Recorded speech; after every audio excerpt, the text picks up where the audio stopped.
The day Evelyn Moore was buried, the sky wept with the town of Clearwater. Her garden was left untended, her porch light still flickered at dusk. But as the priest read his final prayer, her loyal German Shepherd scout let out a deep, unrelenting bark that shattered the stillness. He wasn't just mourning. He was resisting. His eyes never left the casket, as if something inside still breathed, or should never have been there at all. People whispered uncomfortable. The priest grew pale, and from the back pew, Evelyn's estranged grandson, Caleb, newly returned to town, stood up and asked a question no one dared to ask. "Why is he barking like that, Father?" In that moment, Scout wasn't just a dog. He was the only witness to something unspeakable. And what began as a funeral slowly unraveled into a mystery. One that would turn this quiet town upside down, expose sins buried beneath sacred soil, and reveal that sometimes truth needs a voice with 4 legs and a howl that won't be silenced. The skies over Clearwater, Oregon were gray and grieving.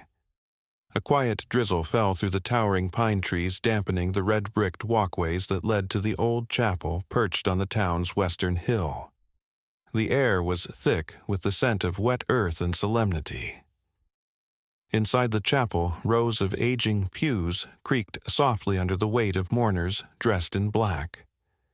It was a small town, the kind where everyone knew each other by name, and today everyone came to say goodbye to Evelyn Moore. Evelyn had been a constant in Clearwater for nearly 8 decades.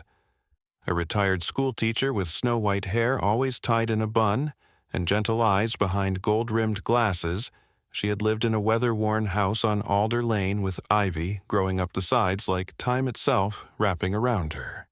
She was known for her cinnamon apple pies, her quiet wit, and for volunteering at the local library. Her death had come as a shock to many peaceful in her sleep, they said, but some whispers said it came too suddenly. Near the front of the chapel, a large German shepherd sat silently beside the polished oak coffin. His name was Scout.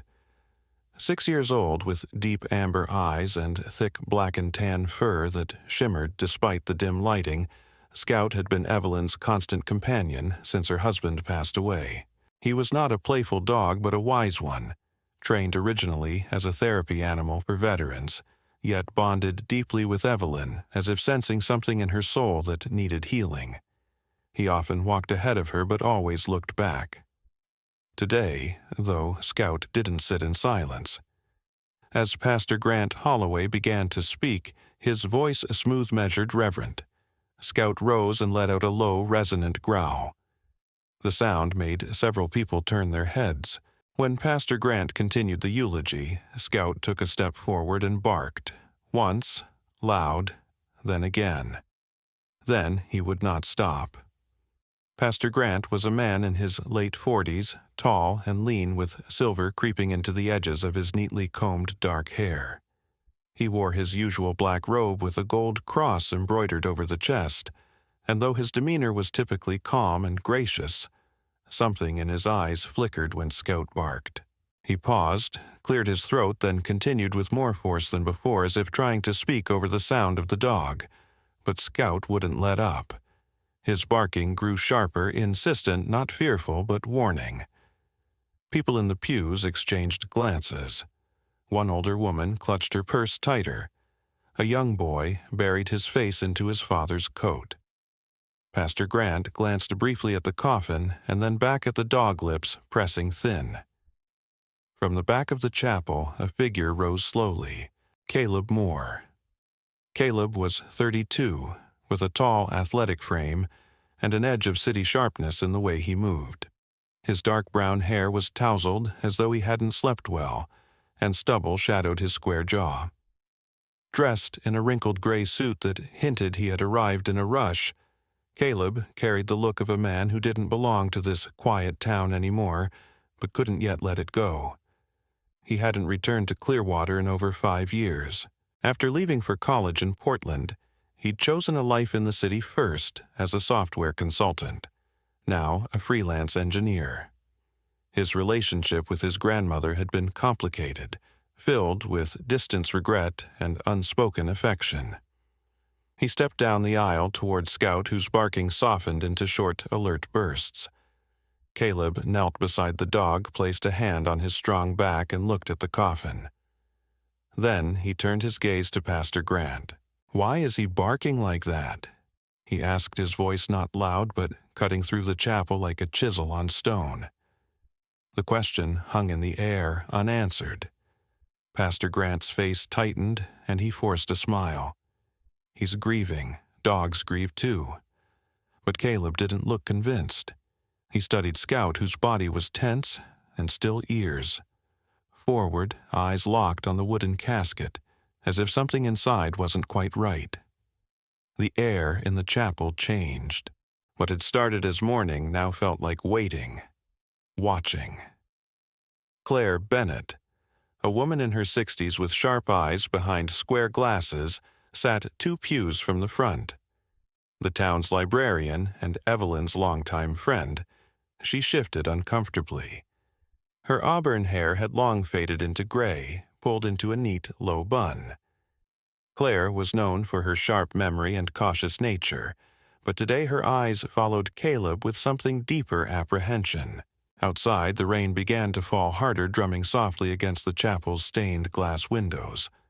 Scout gave a low, rumbling growl again. Pastor Grant raised his hands. "Perhaps someone can take the dog outside.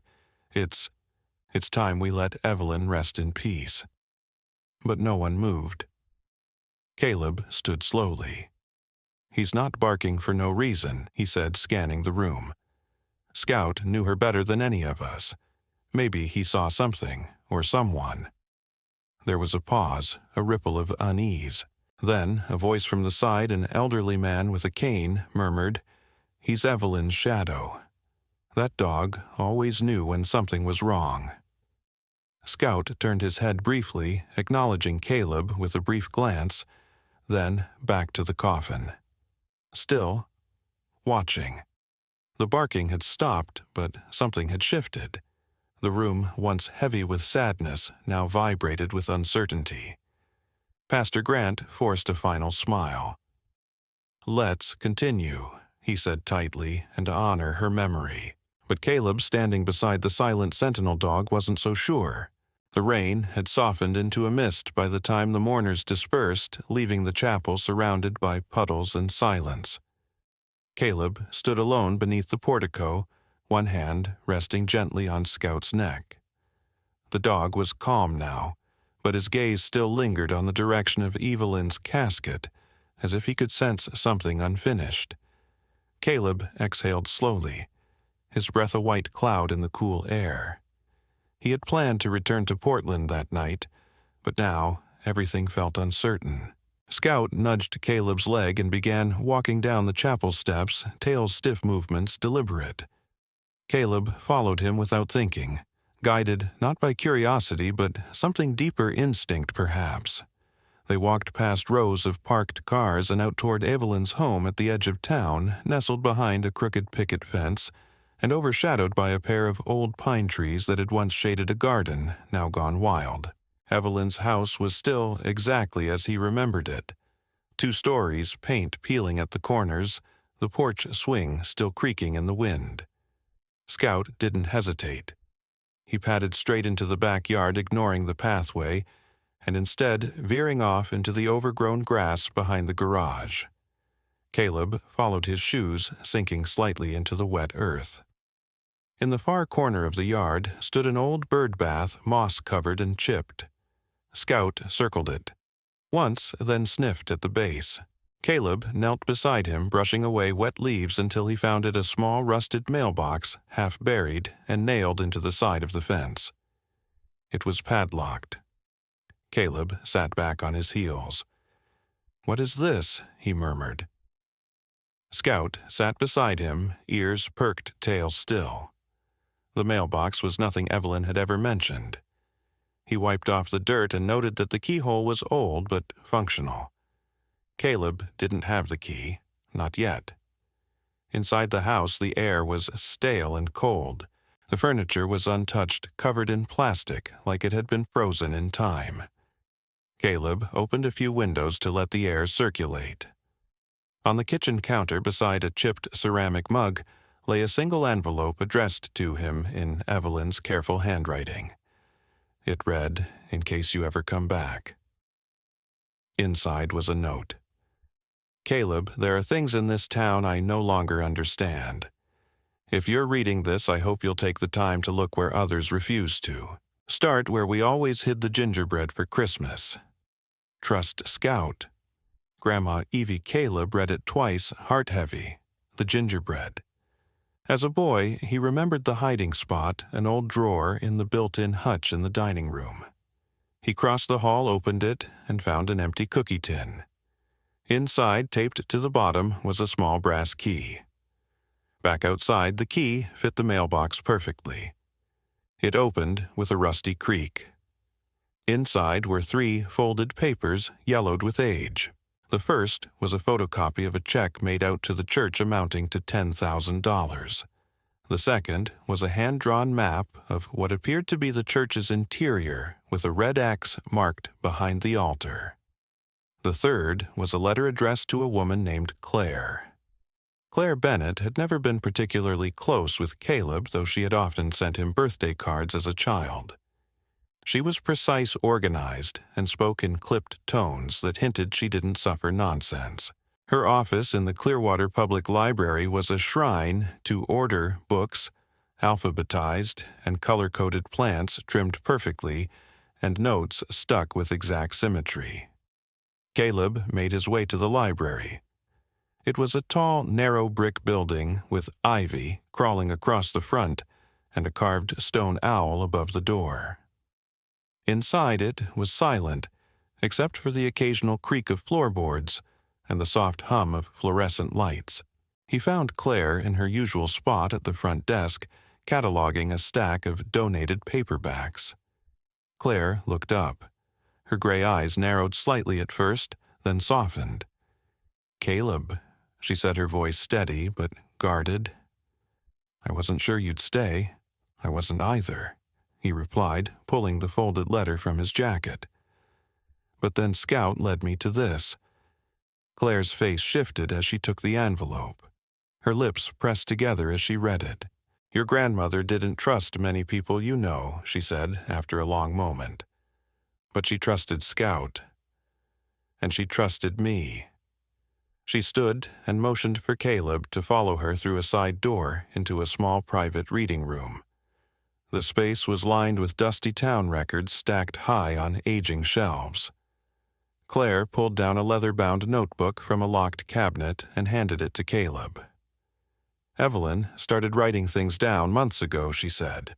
"She told me she had a feeling something was wrong, missing church funds, inconsistencies in Father Grant's stories, and—" Claire hesitated. "Visits from strangers who came late at night. People she didn't recognize." Caleb opened the notebook. It was filled with Evelyn's tight cursive handwriting. "I thought she just got paranoid." Claire continued, her voice now tinged with guilt.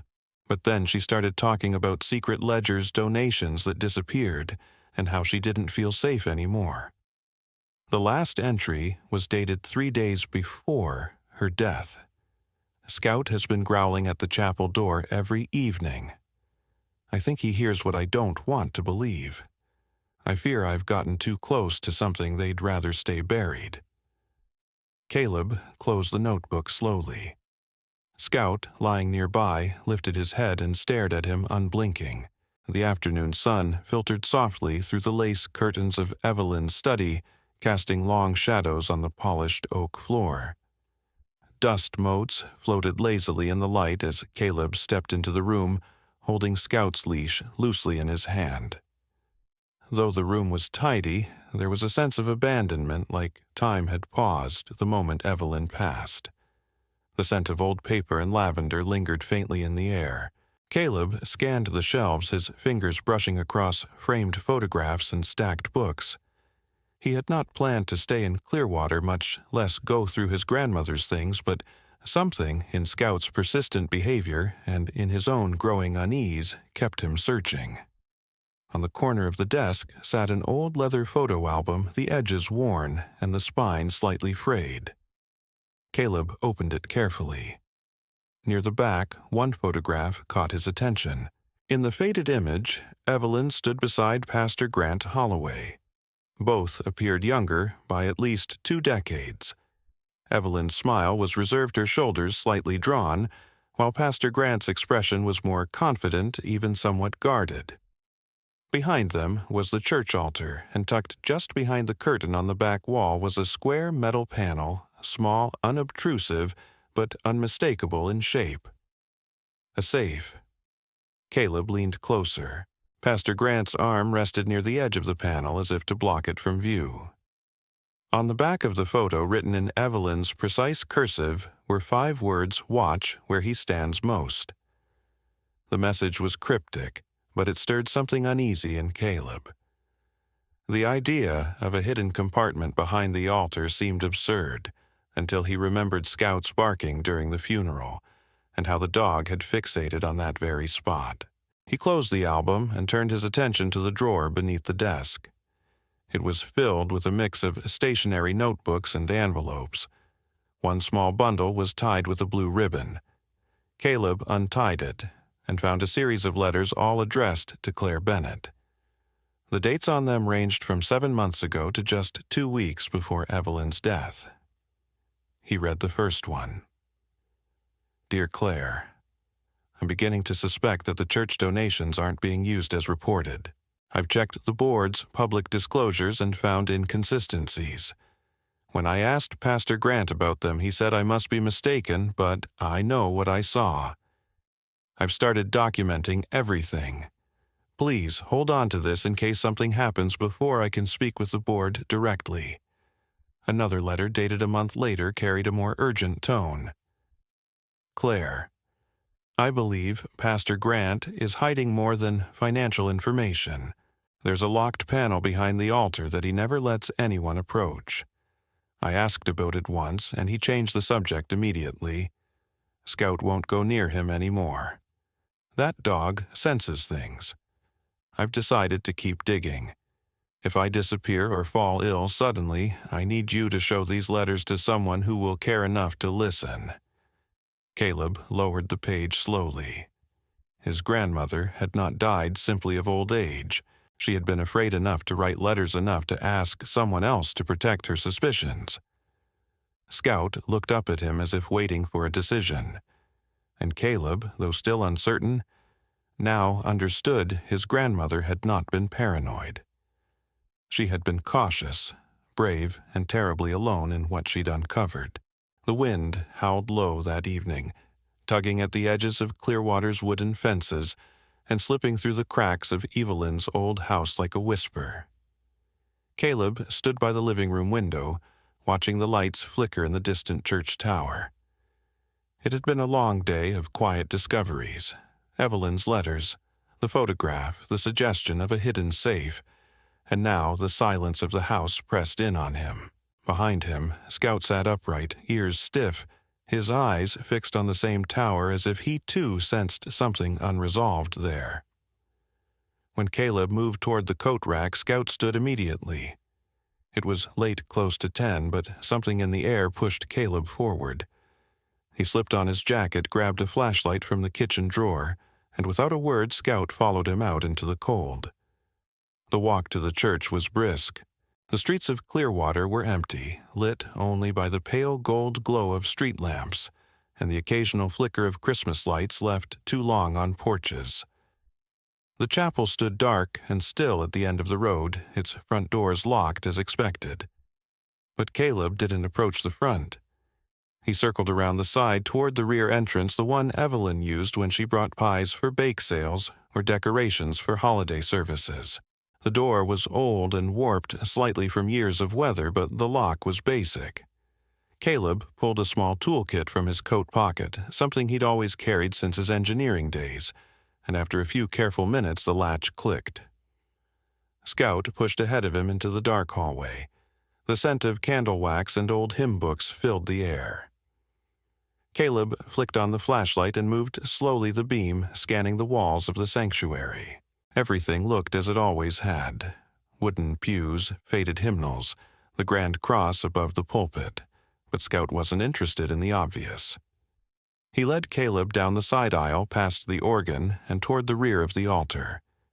Behind the velvet curtain there was the faint outline of what Caleb had seen in the photograph. The square panel in the wall was real, though now it appeared to be nothing more than a sealed frame. Scout sniffed around it briefly, then moved on his nails, clicking softly against the tile floor, as he approached a narrow trapdoor, half hidden beneath a folded rug. Caleb hesitated. The trapdoor was iron-bound wood with rusted hinges, and no handle clearly meant to be out of sight. He knelt, pushed aside the rug completely, and wedged a screwdriver into the crack. With a grunt, he levered it open. A gust of musty air surged upward, earthy and stale. Below, a short wooden staircase descended into darkness. Scout didn't hesitate. He descended first slowly but confidently, his form disappearing into the shadows. Caleb followed. The basement smelled of mildew and cold stone. The walls were unpainted brick, the ceiling low.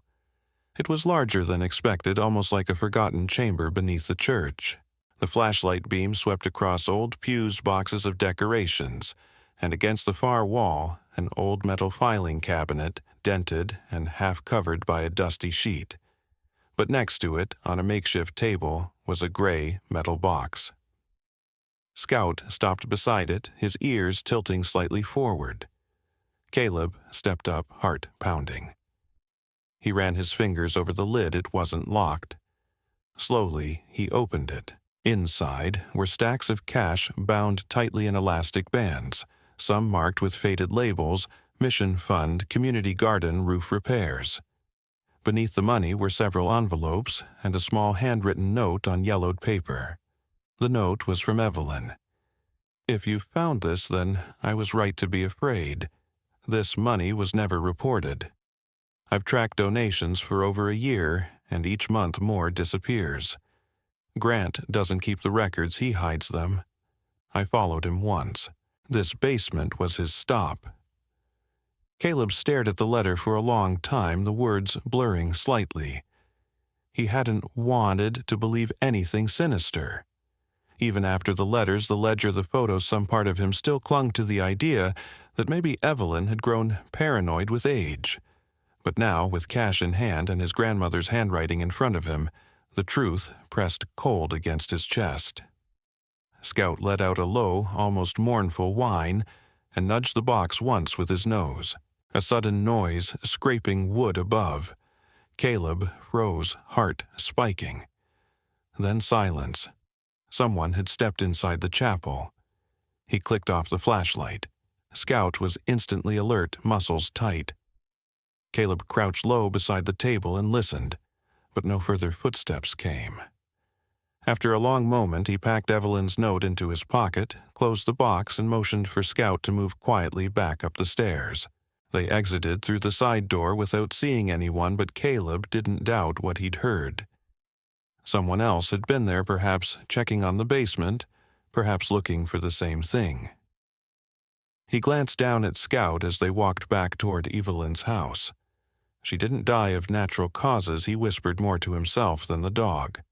She got too close to something. And someone knew. The sun had begun to dip behind the pines when Claire arrived at Evelyn's house. She wore a heavy gray coat and a maroon scarf pulled tightly around her neck. Her eyes, usually calm and composed, behind rectangular glasses, looked unusually tense. Caleb met her at the porch, gesturing for her to come inside. Scout remained close by, tail-stiff ears, occasionally twitching toward the tree line. Inside the living room still bore the quiet echo of Evelyn's presence. Claire sat on the edge of the couch, hands clasped in her lap. Caleb, across from her, set the photograph on the coffee table, the one with Evelyn and Pastor Grant standing by the church altar, the edge of a safe just barely visible in the background. Claire stared at it for a long time before speaking. "She came to see me the day before she died," Claire said, her voice low. I'd never seen her so shaken. Said Grant had come by the house without calling. Said he wanted to talk things through. But it wasn't a visit. She said he just stood there, watching her. Caleb frowned. She wrote about him, in the letters. She didn't trust him. She told me she felt like she was being warned. Claire continued, not directly, but by the way he looked at her. She was scared, Caleb. She said if anything happened, I had to make sure someone would keep looking. Caleb nodded. She was. Scout stood suddenly and moved to the back door, nose pressing against the glass. Caleb stood with him and opened the door. The dog bounded into the backyard, head low, paws quiet on the soft ground. Caleb followed, letting Scout lead. The old pine trees behind Evelyn's home loomed tall and unmoving. Scout slowed near one of the largest, the one Evelyn used to hang bird feeders from each winter. He sniffed carefully around the base, then began pawing at the soil claws, scraping back pine needles and thin roots. Caleb knelt beside him. Something metallic glinted in the earth. With a few careful movements, Caleb uncovered a small, rusted tin container. Inside, wrapped in a piece of oilcloth, was an old brass key. The bow of the key was carved with a floral pattern identical to the shape partially visible in the photograph Evelyn had annotated. He turned it in his hand. It was heavier than it looked. Claire, who had followed behind, gasped when she saw it. That's it. She said it would look like part of the church itself. Caleb nodded slowly. It matches the panel in the picture. This is what she was hiding, what she wanted someone to find. He glanced toward Scout, who now sat silently watching both of them with quiet intensity. Back inside, Caleb spread the photo, the letters, and the key on the table. For the first time, the scattered pieces began to form a shape, one that pointed straight back to the church and to Pastor Grant. He didn't speak. He just stared at the key, knowing exactly where it belonged. The evening fog clung low over Clearwater, giving the streets an eerie glow beneath the amber street lamps. Caleb stood in the alley behind the church, his breath visible in the cold air. The brass key Evelyn had hidden beneath the pine tree felt heavy in his coat pocket. Beside him, Scout was still and alert, his tail-motionless ears trained toward the chapel's side wall. The silence was tense, almost reverent, like the building itself was holding its breath. He didn't tell Claire where he was going. Not because he didn't trust her, but because he knew what he was about to do couldn't involve anyone else. The key was real. The photograph was real. Evelyn's letters were real. And if his grandmother had risked her life to uncover something, he couldn't back away now.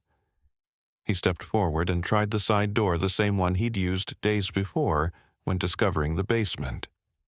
This time, it was unlocked. A flicker of unease passed through him. He pushed it open quietly, slipping inside. The church interior was dark, save for the faint orange hue from a hallway lamp someone had forgotten to turn off. The sanctuary lay in shadows. Scout padded ahead cautiously, stopping now and then to listen. Caleb passed the rows of pews, his shoes quiet against the floor, and moved toward the altar. The velvet curtain behind the pulpit billowed slightly, a draft slipping through a crack in the paneling. He reached behind the curtain and found the outline of the panel from the photo, the hidden compartment behind the wall. The floral etching on the lock matched the key perfectly. With a quiet click, it turned. Inside was a shallow safe, no more than 2 feet wide. Inside the safe, under a stack of envelopes and a dusty ledger, were several spiral-bound notebooks, a flash drive, and a manila folder.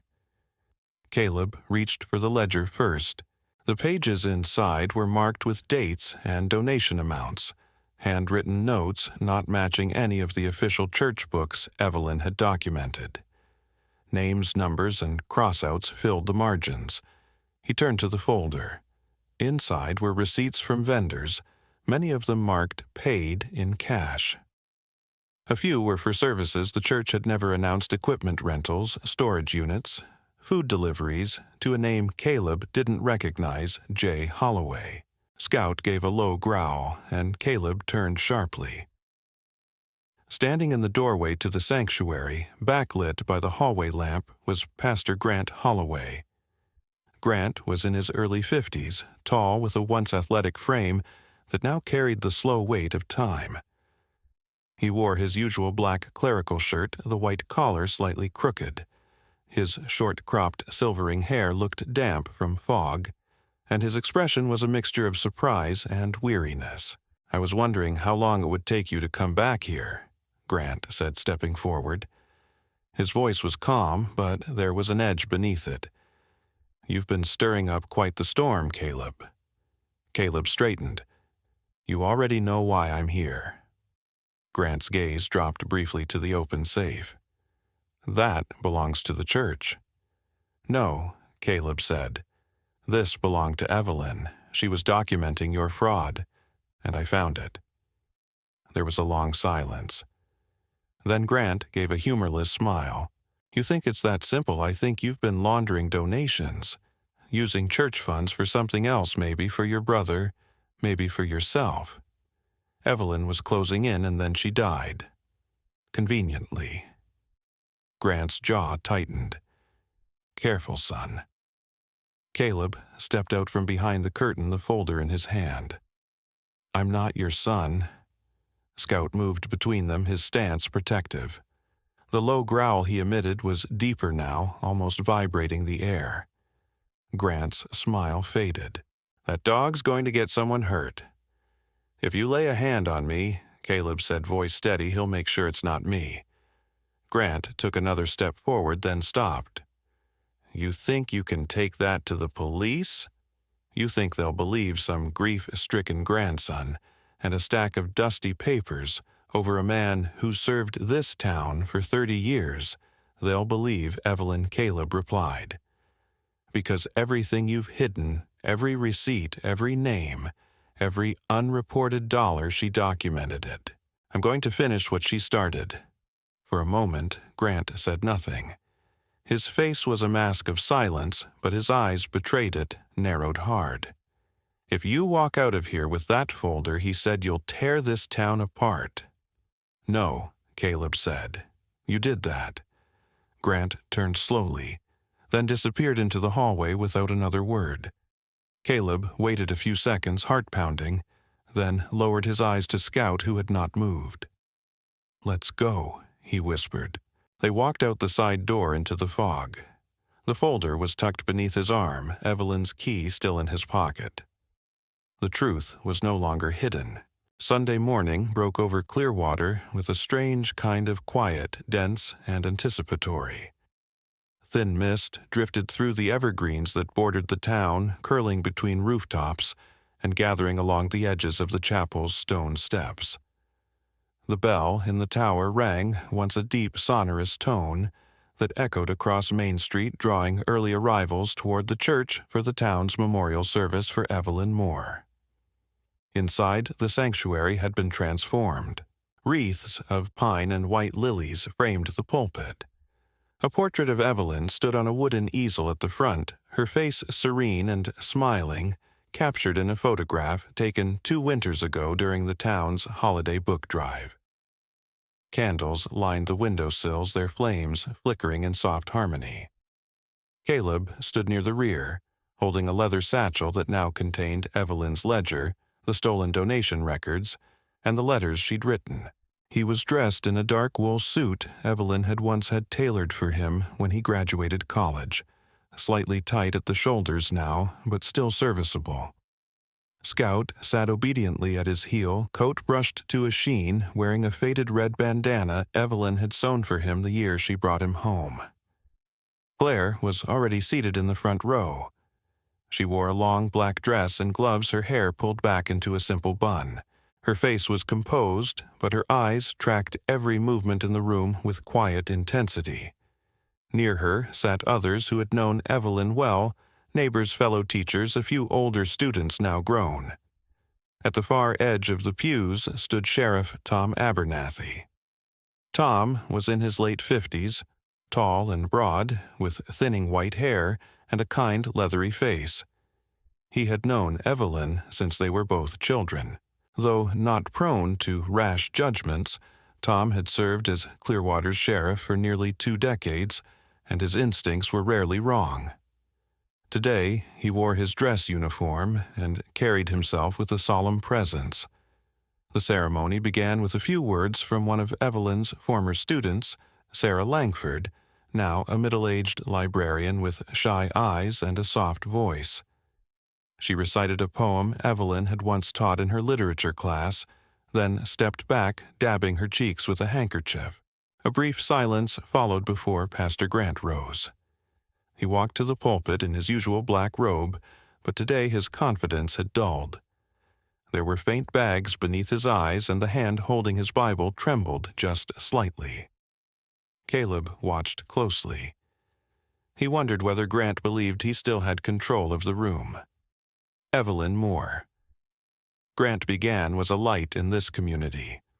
A woman of grace, wisdom, and humility. She served this church with the gentlest of hands, and we will carry her memory forward in every act of kindness. He spoke for 2 minutes more, offering platitudes, blessings, and biblical references, but never once naming the donations, the investigations, or her fear. When Grant returned to his seat, Caleb stepped forward. He took his time walking to the front, Scout trailing beside him. The congregation whispered. Some turned in their pews. Claire nodded gently as he passed. Standing at the pulpit, Caleb set the satchel down and unfolded a sheet of paper. "My name is Caleb Moore," he began. "I'm Evelyn's grandson. Some of you know me. Most of you remember her far better than you remember me. She belonged to this town in a way few people ever truly do." He paused, his voice tight gaze, moving from face to face. But Evelyn died scared, and she shouldn't have. She was investigating something she believed was wrong, and she was right. A hush fell across the sanctuary. Grant stiffened. Caleb opened the satchel and removed several documents, holding them up for all to see. These are financial records donations that were never reported. Money collected in this church from this community that disappeared. My grandmother found it, and she documented everything. Murmurs rippled through the crowd. She wrote letters to friends. She kept ledgers, and when she realized she was being watched, she hid the evidence. I found it after she passed. In her handwriting, with her warnings, and with her love for this town still intact. Caleb turned toward Sheriff Abernathy and held out the folder. The sheriff stepped forward, his expression grave. He took the folder, silently opened it, and began flipping through the contents. Claire stood slowly. Then others followed, some confused others wide-eyed. Pastor Grant remained seated, expression hardening. When the sheriff closed the folder and looked up, his voice was quiet but clear. "Pastor Grant," he said, "I'm going to ask you to come with me." Grant rose, his lips slightly parted as if he might protest. But the weight of the room was no longer his to carry. The sheriff took his arm gently but firmly and led him down the aisle. Gasps gave way to silence. No one stopped them. Outside, the sound of wind in the pines grew stronger. Back inside the church, Caleb stood at the pulpit. Scout moved to his side, then sat chest high, gaze steady. A young girl, perhaps 10 years old, stood up near the front and asked softly, "Was the dog helping her?" Caleb looked down at Scout, then smiled for the first time that day. "No," he said. "He was protecting her. And now he's protected the truth." The room filled with gentle applause, hesitant at first but swelling with emotion. Someone leaned over and tied a ribbon around Scout's bandana, a gesture of gratitude. Sheriff Abernathy returned moments later and addressed the room simply. "An investigation has been opened. But today we remember a woman who stood up even when no one else believed her." The ceremony continued, but now it was different. lighter, brighter. Outside, as people began to gather in groups sharing stories about Evelyn, children came up to Pet Scout. He tolerated them patiently, tail wagging slowly. Someone called him Clearwater's bravest, and the name stuck. That night, Evelyn's front porch light long left on was finally turned off. But her truth had never shone brighter. Spring crept slowly into Clearwater that year. The frost retreated from rooftops, birds returned to the pine trees, and daffodils began to bloom timidly in front gardens. For the first time in months, the town seemed to exhale a breath held too long finally released. But the house on Alder Lane, once Evelyn Moore's, now held a quiet kind of life once more. Caleb stood in the kitchen, pouring coffee into a chipped mug with blue flowers fading along the rim. He had left it exactly where his grandmother used to keep it, just above the stove, beside the sugar jar. The scent of cinnamon lingered faintly in the wood of the cabinets, like the memory of her baking refused to fade. He looked out the window toward the backyard. Scout lay sprawled in a patch of sunlight, his golden-black coat gleaming. His red bandana had been replaced with a blue one, bearing a small embroidered pin, Clearwater's town crest. After the memorial, the mayor had declared Scout an honorary guardian of the town. Children now left dog biscuits on the porch railing. Someone had even written a poem about him that was pinned to the board at the general store. The front door creaked open. Claire stepped inside with a canvas folder tucked beneath one arm. She wore a forest green cardigan and corduroy slacks, her hair pulled back in a soft braid. Though Claire had always carried herself with quiet formality since the memorial, she moved more freely, less like a woman haunted by duty, and more like someone who had finally been heard. "I brought the foundation paperwork," she said, setting the folder on the table. "All it needs is your signature." Caleb sat beside her. "You sure about the name?" Claire smiled gently. "Evelyn Moore didn't just teach us to read. She taught this town how to stand up for itself. The scholarship should carry her name and her legacy." The Evelyn Moore Scholarship Fund was a small but meaningful effort designed to support Clearwater students who pursued careers in ethics, public service, or education. It was funded by community donations, and the restitution, money returned after the investigation into Pastor Grant's embezzlement. Sheriff Abernathy had ensured that every cent recovered went where Evelyn would have wanted it. "I've already had 5 students ask about applications," Claire added, "and 2 parents want to volunteer." Caleb signed the papers and slid them back across the table. He looked tired but content. His stubble grown into a short beard, his hair longer than when he arrived. He had stayed in Clearwater initially, only to handle Evelyn's affairs, but day after day, reason after reason, he had found himself staying. Repairing the house, volunteering at the library, walking Scout through town. Something about the quiet here had grown louder in his heart than the city ever had. "You know," Claire said, sipping from the mug he handed her, "your grandmother always said you'd find your way back." Caleb chuckled. She had a way of being right about things. They sat in silence for a moment, comfortable and warm. Scout padded in from the yard and rested his head on Caleb's knee. Later that afternoon, Caleb took a walk through the town square. The general store had a display in the window, a framed photo of Evelyn with Scout by her side, and a placard underneath that read, "Truth has 4 legs and a bark." Outside the bakery, Mrs. Langford, the middle-aged librarian who had read at the memorial, was handing out scones to schoolchildren and chatting with a man fixing the flagpole. Her cheeks flushed when she saw Caleb. "Come by later," she called. "I've got a fresh batch of Evelyn's lemon bars cooling."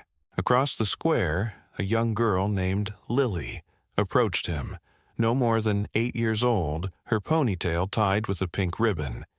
She held out a hand-drawn picture Scout in front of the church, a superhero cape trailing behind him.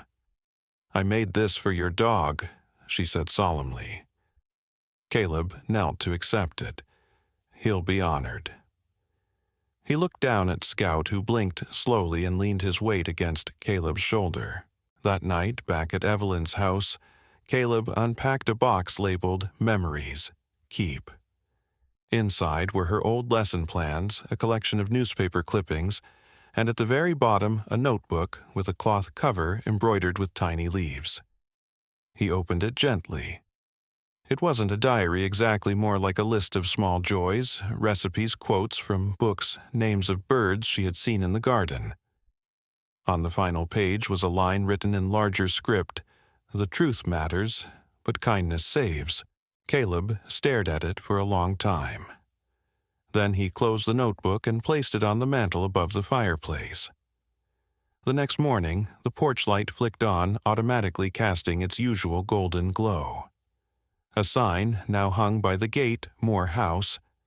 Community listening library coming soon. Claire's idea. Caleb had agreed. Scout barked once, sharp and cheerful, chasing a squirrel down the fence line. The town was waking up. And Evelyn's light in some way never turned off at all. Sometimes truth comes not with thunder but with a whisper. And sometimes God sends his messengers not in robes or miracles, but in the quiet loyalty of a dog, the courage of a grandson, and the wisdom of a grandmother who refused to stay silent. Evelyn Moore's story reminds us that faith is not just about believing in what we cannot see, but standing for what we do see, even when no one else does. Justice, like light, may flicker, but it never truly fades when we walk in truth.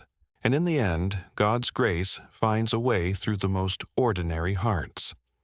If this story moved, you take a moment to reflect. Share it with someone who believes in quiet heroes.